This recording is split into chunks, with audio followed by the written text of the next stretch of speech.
नमस्कार। अंतर्राष्ट्रीय खबरों के इस खास कार्यक्रम खबर दुनिया की में आपका स्वागत है। मैं हूं चंद्रशेखर जोशी। इस कार्यक्रम में हम आपको इस वक्त की बड़ी अंतर्राष्ट्रीय खबरें बताते हैं, साथ ही दो बड़ी खबरों पर अपने विशेषज्ञ मेहमान के साथ चर्चा भी करते हैं। आज हम जर्मनी के चुनाव नतीजों और रूस यूक्रेन युद्ध को रोकने की कोशिशों के बीच अंतर्राष्ट्रीय राजनीति पर चर्चा करेंगे। लेकिन आइए सबसे पहले आपको दिखाते हैं इस वक्त के अंतर्राष्ट्रीय हेडलाइंस। जर्मनी में रूढ़िवादी और धुर दक्षिणपंथी पार्टियों को मिली शानदार जीत। CDU CSU 28% वोट के साथ सबसे आगे। AfD दूसरे स्थान पर। CDU का SPD के साथ सरकार गठन का संकेत।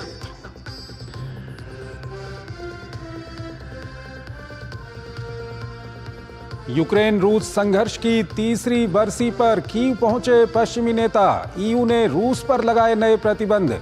स्पेन द्वारा नए सहायता पैकेज की घोषणा। अमेरिका यूक्रेन खनिज समझौते के करीब।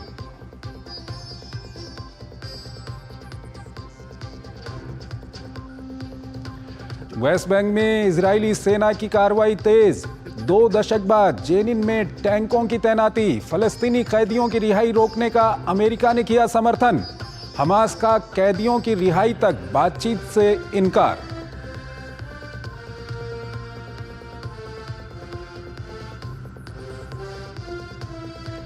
सूडान में सेना को RSF के खिलाफ महत्वपूर्ण बढ़त हासिल। 1 साल से ज्यादा समय से चल रही घेराबंदी को तोड़ ओबेद पर किया कब्जा।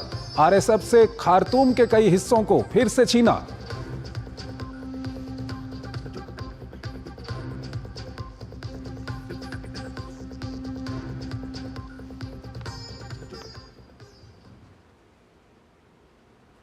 और आइए पहली खबर की ओर आपको लिए चलते हैं। जर्मनी में हुए चुनावों के नतीजे सामने आ गए हैं। फ्रेडरिक मर्ज के नेतृत्व में CDU CSU गठबंधन सबसे बड़ी पार्टी बनकर उभरी है। हालांकि सरकार बनाने के लिए उसे और गठबंधन की आवश्यकता होगी। इन चुनावों में धुर दक्षिणपंथी AfD ऐतिहासिक रूप से दूसरे नंबर पर आई है।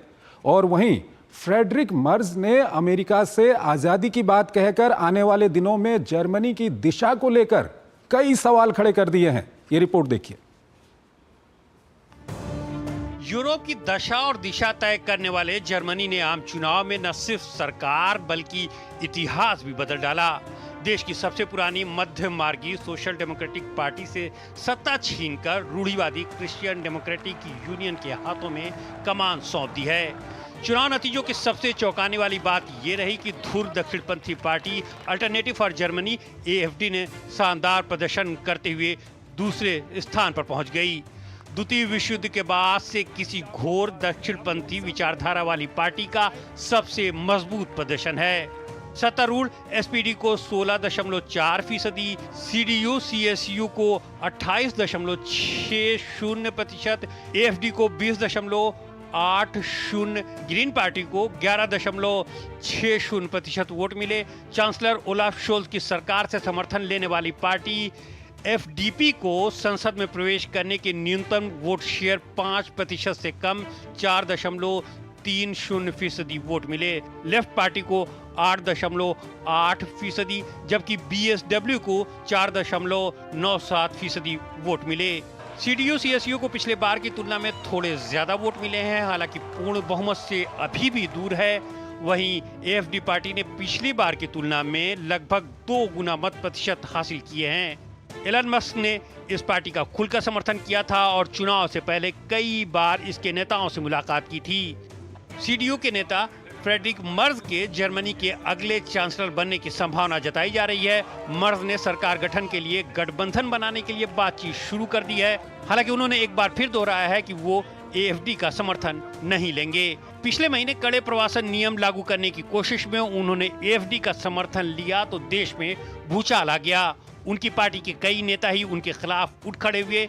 रूढ़िवादी पार्टी की जीत के बाद डोनाल्ड ट्रंप ने इसे जर्मनी के लिए महान दिन जरूर बताया, लेकिन मर्ज ने उनसे अलग लाइन ली। अमेरिका पर निशाना साधते हुए मर्ज ने कहा कि उनका प्राथमिक लक्ष्य यूरोप में एकता को मजबूत करना है और अमेरिका से वास्तविक स्वतंत्रता प्राप्त करने की दिशा में काम करना है।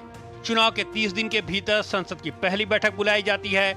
जर्मनी में ज्यादातर 2 या 3 पार्टियों के गठबंधन वाली सरकार रही है। चुनाव में जीतने वाली पार्टी साझा कार्यक्रमों के आधार पर दूसरी पार्टियों के साथ गठबंधन करती है। इसमें तय होता है कि उनकी नीतियां क्या होंगी और कैबिनेट में कौन कौन होगा। हालांकि बातचीत में समय लग सकता है। मर्ज ने अप्रैल में ईस्टर त्योहार तक सरकार गठन की उम्मीद जताई है। संसद में गुप्त मतदान के जरिए चांसलर का चयन किया जाता है। और जर्मनी के चुनाव पर बात करने के लिए हमारे साथ जुड़ रहे हैं एम्बेसडर गुरजीत सिंह, भारत के राजदूत रहे हुए हैं जर्मनी में। एम्बेसडर सिंह, बहुत बहुत स्वागत है आपका हमारे इस कार्यक्रम में। पहला सवाल आपके सामने हम यही रखना चाहेंगे और जनता भी ये जानना चाहती है कि कौन होगा जर्मनी का चांसलर अब, और साथ ही साथ कैसे जो CDU और CSU सबसे बड़ी पार्टी बनकर वहाँ पर उभरी है, क्या वो AFD के साथ गठबंधन करेगी या SPD के साथ गठबंधन करेगी, क्या कुछ होगा? धन्यवाद। जर्मनी में एक प्रोपोर्शनल रिप्रेजेंटेशन सिस्टम चलता है। तो पहले जो 2021 का चुनाव, उसके बाद बुंडेस्टाग 733 सीटें थी, लेकिन उसका कुछ करने के बाद अभी 630 सीटें हैं। तो इसका मतलब यह है कि मेजॉरिटी 316 पे आ गई। लेकिन 300 भी मैनेज करना, अब बुंडेस्टाग में सिर्फ पार्टी रह गई है, CDU, AFD, SPD, ग्रीन और लेफ्ट। और सब लोग कहते हैं जी ना हम लेफ्ट से नाता जोड़ेंगे, ना हम AFD से नाता जोड़ेंगे। तो अब रह गई ग्रीन और SPD। ग्रीन के पास तो 95 सीट, तो उनका नंबर भी ऐड कर दो तो CDU को मेजॉरिटी नहीं मिलती। तो अगर CDU को मेजॉरिटी चाहिए तो या तो SPD से हाथ में या फिर AFD के साथ जो वो कहती वो कहेंगे। अब जो है वो SPD के, SPD कितना जोर लगाती है अपने मुद्दे लाने के लिए, हालांकि वो हार चुकी है और देश के लिए कुछ कर है, लेकिन उसको भी ये याद रखना चाहिए कि वोटर्स ने जो इस समय की कोalition है उन तीनों पार्टियों को कड़ी शिकस्त दी है। FP तो बुंडेस्टाग हो गई है, ग्रीन्स 3.5% वोट शेयर गिर चुका है और SPD का 9% गिना है। तो इनको तो एक नेशनल गवर्नमेंट के रूप में CDU से हाथ मिलाना चाहिए, कोई AFD को रोकने वाला बचेगा नहीं। सर, यहाँ पर एक सवाल ये आता है कि अगर मान लीजिए फ्रेडरिक मर्ज, जिनका नाम उभर कर आ रहा है, वो चांसलर बन जाते हैं, तो जिस तरह का उन्होंने भाषण दिया है, उन्होंने कहा उनको अमेरिका से वास्तविक आज़ादी चाहिए, ये सब कुछ जो वो कह रहे हैं, क्या कुछ इसका मतलब माना जाए? देखिए, ये जो इलेक्शन है ये विदेश नीति के ऊपर नहीं, ये घरेलू मामलों के ऊपर इलेक्शन हुई है, जैसे economy, unemployment, inflation, energy crisis. ये सब चीजें नई सरकार को देखनी पड़ेगी। और अगर ये जर्मनी की इकोनॉमी में सुधार नहीं ला सकते, जर्मनी की इकोनॉमी इस समय ग्रोथ रेट 0.3% है, उसको 1% तक नहीं लाए तो जर्मनी यूरोप की बड़ी इकोनॉमी में से परफॉर्मिंग इकोनॉमी में गिना जाए। तो अगर जर्मनी चाहता है, जैसे मर्ज कह रहे हैं कि मैं यूरोप में अपना रसूख बनाए रखूं, तो उनको अपनी क्षमता घर में बढ़ानी पड़ेगी। उसके बाद उनके ऊपर दबाव है, अमेरिका का दबाव है। दो चीजें, एक तो यूक्रेन के मुद्दे के ऊपर रशिया से अपना खुद का सौदा कर रहा है। अब याद रखिए 3 साल पहले जब ये युद्ध शुरू हुआ था, उसके पहले जर्मनी और फ्रांस ने कई बार अमेरिका को कहा कि हमारा मिन्स्क प्रोसेस है यूक्रेन और रशिया के साथ, हमें मैनेज करने दो। लेकिन अमेरिका ने एक नहीं सुनी, उनको एक रशिया विरुद्ध संगठन में जोड़ लिया। अब अमेरिका खुद ही उस संगठन से अलग हो रहा है। तो इसलिए समझते हैं कि अमेरिका सीसॉ के ऊपर बैठने से यूरोप अपनी एक नीति खुद बना ले। जो स्ट्रेटेजिक ऑटोनॉमी दिखाए, और उस स्ट्रेटेजिक ऑटोनॉमी में अमेरिका से कैसे डील करना है वो जरूरी है, और रशिया और चाइना से कैसे डील करना है वो भी जरूरी है। यानी कि सर यहाँ पर सवाल ये उठता है कि आने वाले दिनों में अगर फ्रेडरिक मर्ज जो हैं वो बन जाते हैं चांसलर, तो जर्मनी और अमेरिका के संबंध क्या सामान्य रहेंगे या कुछ खटास आ सकती है?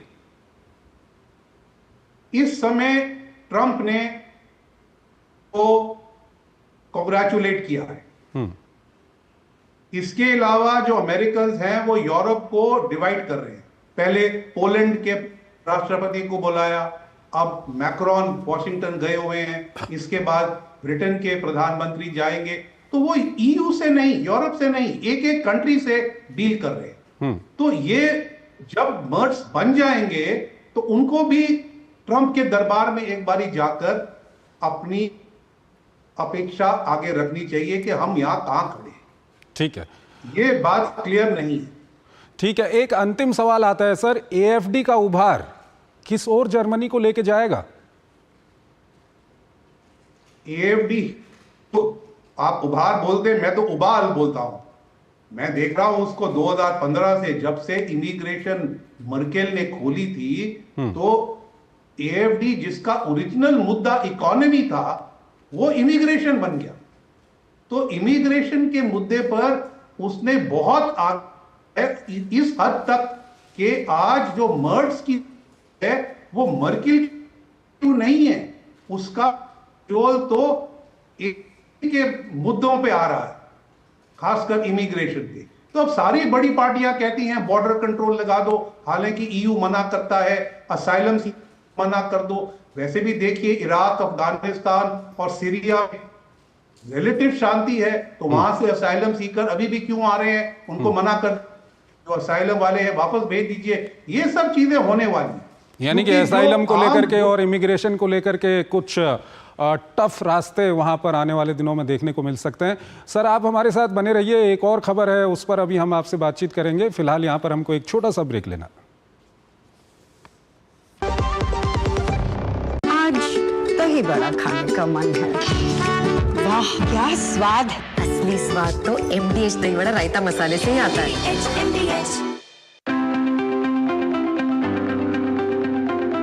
The heart of your kitchen is the LPG gas stove. My ISI and BIS certified LPG stove is the source of heat needed to cook my favorite meals, so I can safely and happily enjoy cooking. अगर आप एक ऐसी धरती की तलाश में हैं जहां अनंत संभावनाएं और अपार अवसर एक साथ मिलते हों, जहां एशिया का सबसे लंबा high speed automotive testing track हो और दुनिया के प्रमुख वाहन निर्माता स्थित हों, जहां भारत की 27% ऑर्गेनिक फसलें 11 यूनिक एग्रो क्लाइमेटिक जोन्स में उगाई जाती हैं, जहां 300 से अधिक फार्मा कंपनियां दुनिया के 160 देशों में दवाइयों का निर्यात कर रही हों, जहां कॉटन, सिल्क और डिफेंस मैन्युफैक्चरिंग नई इंडस्ट्रीज के साथ विकसित हो रही हों, जहां 1 लाख एकड़ से अधिक का इंडस्ट्रियल लैंड बैंक और प्राकृतिक संसाधनों की भरपूर उपलब्धता हो, जब ये सारी संभावनाएं एक जगह मिलती हों, तो समझ जाइएगा कि आप भारत के हृदय मध्य प्रदेश में हैं। स्वागत है आपका 8वें ग्लोबल इन्वेस्टर्स समिट 2025 में, जहां मुख्यमंत्री डॉक्टर मोहन यादव प्रधानमंत्री श्री नरेंद्र मोदी के विकसित भारत के विजन को आगे बढ़ा रहे हैं। आप आइए, आपको लगे पॉलिसी से आउट ऑफ वे भी जाना हो तो सरकार तैयार है आपकी सारी मदद करने के। इन्वेस्ट मध्य प्रदेश, अनंत संभावनाओं का प्रदेश। 24 और 25 फरवरी 2025, Bhopal, Madhya Pradesh. Hi, I am Ravi, driving my CNG auto for many years. Happy with the mileage I get with this. Hi, I'm Rajesh. I switched to compressed natural gas a few months back. CNG gives high performance at affordable cost and it is easily available. Plus, CNG is a non-polluting fuel thanks to its higher ignition temperature. Switch to CNG today.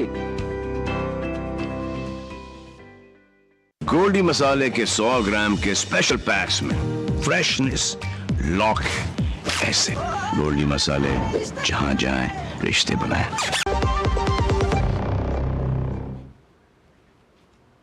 स्वागत है आपका। Break के बाद रूस Ukraine युद्ध को 3 साल पूरे हो गए हैं।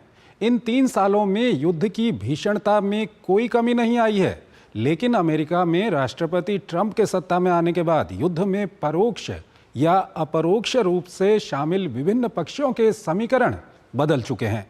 अमेरिका और रूस के बीच संबंधों में जमी बर्फ पिघल रही है, तो वहीं यूक्रेन और यूरोप को लेकर अमेरिका का रुख भी बदला है। कहीं न कहीं इस सब के बीच सबसे पशोपेश में है व्लादिमीर ज़ेलेंस्की। ये रिपोर्ट देखिए।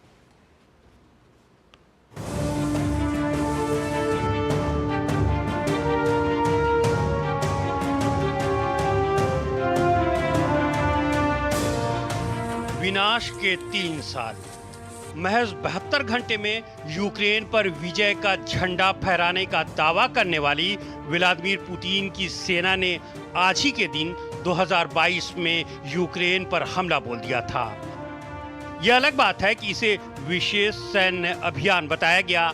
कितने 72 घंटे निकल गए, लेकिन दोनों देशों के बीच लगी युद्ध की आग आज भी धधक रही है। हालांकि इस आग पर पानी डालने की कोशिश अमेरिकी राष्ट्रपति ट्रंप की ओर से अब जरूर हुई है, लेकिन कीव पर ताजा रूसी हमलों के साथ ये युद्ध चौथे साल में प्रवेश कर गया है। ये युद्ध यूक्रेन में जरूर लड़ा जा रहा है, लेकिन सुरक्षा पूरे यूरोप की दांव पे लगी है। लिहाजा पूरा पश्चिमी देश रूस के खिलाफ लामबंद हो गया और यूक्रेन के लिए सैन्य मदद का पिटारा खोल दिया। इसी मदद के सहारे रूसी सेना के सामने शुरुआती दौर में फिसड्डी साबित होने वाली यूक्रेनी सेना ने वापसी की। करीब यूक्रेन की 54% जमीन पर काबिज हो चुकी रूसी सेना को पीछे धकेलते हुए न सिर्फ उसे 18% क्षेत्र तक सीमित कर दिया, बल्कि रूस के कुर्स्क जैसे क्षेत्र को छीन भी लिया। पूर्वी यूक्रेन के लुहांस्क, डोनेत्स्क, ज़पोरिज़िया, खेर्सन में रूस कब्जा बनाए हुए है। युद्ध से दोनों देशों की अर्थव्यवस्था पर चोट पहुंची है। युद्ध में मरने वाले सैनिकों का आधिकारिक आंकड़ा दोनों देशों ने जारी नहीं किया है, लेकिन दावा किया जाता है कि रूस के 95,000 जबकि यूक्रेन के 45,000 जवान मारे गए हैं। अब राष्ट्रपति ट्रंप युद्ध की समाप्ति के लिए यूक्रेन के खिलाफ सख्त रुख अपनाए हुए हैं। युद्ध की तीसरी बरसी पर पश्चिमी देशों के नेताओं ने जिस तरह से कीव पहुंचकर ज़ेलेंस्की के साथ एकजुटता दिखाई है, उससे यही इशारा मिलता है कि वे अब अमेरिका से इतर अपनी सुरक्षा का विकल्प ढूंढने में लग गए हैं। इस बीच राष्ट्रपति ज़ेलेंस्की ने कहा है कि वो कुर्सी छोड़ने के लिए तैयार हैं, लेकिन शर्त है कि यूक्रेन को नाटो में शामिल किया जाए। वहीं यूक्रेन ने कहा है कि अमेरिका के साथ खनिज समझौते पर सहमति बनने के करीब है। उप प्रधानमंत्री ओला स्टेफनिश्ना ने बताया कि इसे लेकर बातचीत अच्छी रही और सभी प्रमुख विवरणों को अंतिम रूप दे दिया गया है। पिछले हफ्ते ज़ेलेंस्की ने मदद के बदले $500 अरब की खनिज समझौते की अमेरिकी मांग को खारिज कर दिया था। और इस खबर पर बात करने के लिए हमारे साथ जुड़े हुए हैं ambassador Gurjeet Singh, former Indian ambassador to Germany और साथ ही विदेशी मामलों के जानकार भी हैं। एम्बेसडर सिंह, अगर हम रूस यूक्रेन युद्ध की बात करें तो 3 साल पूरे हो गए हैं। युद्ध वैसा ही भीषण बना हुआ है, लेकिन दुनिया भर में अगर हम समीकरणों की बात करें, चाहे अमेरिका में सत्ता परिवर्तन की बात करें, जर्मनी में भी सत्ता परिवर्तन हो रहा है, और वहीं अमेरिका जो कभी यूक्रेन के बिल्कुल पीछे खड़े रहता था, आज वही अमेरिका बोलता है कि व्लादिमीर ज़ेलेंस्की की पॉपुलैरिटी गिर रही है, व्लादिमीर ज़ेलेंस्की एक डिक्टेटर हैं, और दूसरी ओर ज़ेलेंस्की बोलते हैं कि मैं ये पद छोड़ दूंगा, आप यूक्रेन को नेटो में शामिल कर लीजिए। क्या कुछ चल रहा है 3 साल बाद? किस तरह से आप देखते हैं इस पूरे हालात को? आप अगर देखें तो जो ट्रंप है वो एक आर्ट ऑफ द डील मानते हैं, तो इस समय उन्होंने एक रशिया के साथ डील कोशिश कर रहे हैं कि रूस और अमेरिका के संबंध इकोनॉमिक बेस पे आगे बढ़ जाए और शायद रूस उसके कारण चीन से थोड़ा दूर हो जाए, क्योंकि यूक्रेन युद्ध के बाद चीन और रूस बहुत घनिष्ठ मित्रता में बंध गए। अब अमेरिका को बहुत जरूरत है रूस के कई मिनरल्स वगैरह की, और जेलेंस्की को यह बताया जा रहा है कि जो हमने तुम्हारी मदद की है उसका बिल चुकाने का मौका आ गया है। तभी तो वो 500 बिलियन के क्रिटिकल मिनरल्स मांग रहे हैं, और ये 500 बिलियन ही होगा, कुछ तो हो जाएगा, लेकिन उसमें भी ये चाइना +1 सोर्सिंग अमेरिका चाह रहा है कि चाइना के ऊपर डिपेंडेंस कम हो। तो अमेरिका की जो यूक्रेन और रूस से बातचीत चल रही है उसमें आप देखें कि चाइना के ऊपर निर्भरता अमेरिका अपनी कम करना और अपना रसूख यूरोप में बढ़ाना चाहता। उसका जो माइनस होगा वो यूरोपियन यूनियन भुगतेगी। यूरोपियन यूनियन शुरू से ही रशिया से नाते तोड़ने में नहीं संतुष्ट थी, लेकिन उनको तोड़वाया गया। तो अब जो आपने तस्वीरें दिखाई कि आज के दिन जब 3 साल हुए युद्ध को, कई यूरोपीय नेता कीव में हैं और उन्होंने यूक्रेन का समर्थन करने की अपनी घोषणा बनाए रखी। लेकिन जो आपने कहा नेटो, अमेरिका ने तो ऑलरेडी बोल दिया है कि नेटो में तो हम यूक्रेन को लेंगे ही नहीं, क्योंकि अगर वो ये नहीं बोलेंगे तो रूस से कोई बातचीत नहीं हो सकती।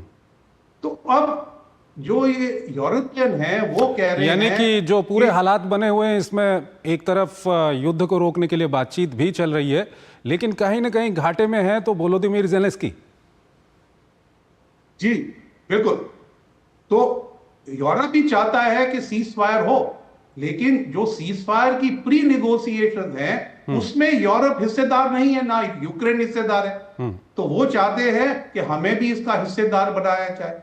अब हो सकता है कि अमेरिका रूस के साथ एक समझौता कर ले मैक्रो लेवल, उसके बाद जो यूक्रेनियन पीस कॉन्फ्रेंस हो उसमें यूक्रेन और यूरोप को बुलाया जा सकता है, हो सकता। चलिए, ये काफी महत्वपूर्ण होगा आने वाले दिनों में देखना कि जो बातचीत चल रही है अमेरिका और रूस के बीच में युद्ध को रोकने के लिए। हालांकि अमेरिका की ओर से कहा गया है कि वो ज़ेलेंस्की को भी इसमें शामिल करेंगे, लेकिन यूरोपीय यूनियन को लेकर के उन्होंने साफ साफ कहा है कि इसमें यूरोपियन यूनियन की ज़्यादा भूमिका नहीं है। ऐसे में बहुत महत्वपूर्ण होगा आने वाले दिनों में देखना कि किस तरह से इस युद्ध को रोका जाता है और किस तरह से और क्या कुछ वो समझौते होते हैं जिस पर इस युद्ध को रोका जाता है। एम्बेसडर सिंह, बहुत बहुत धन्यवाद आपका हमारे इस कार्यक्रम में जुड़ने के लिए और दोनों खबरों पर अपना विशिष्ट विश्लेषण हमारे दर्शकों के सामने रखने के लिए। इसी के साथ हम अंतर्राष्ट्रीय खबरों के हमारे इस कार्यक्रम को यहीं ख़त्म करेंगे, लेकिन जाते जाते आपको छोड़ जाते हैं आज की कुछ और प्रमुख अंतर्राष्ट्रीय खबरों के साथ। आप हमारी पूरी टीम को इजाज़त दीजिए। नमस्कार।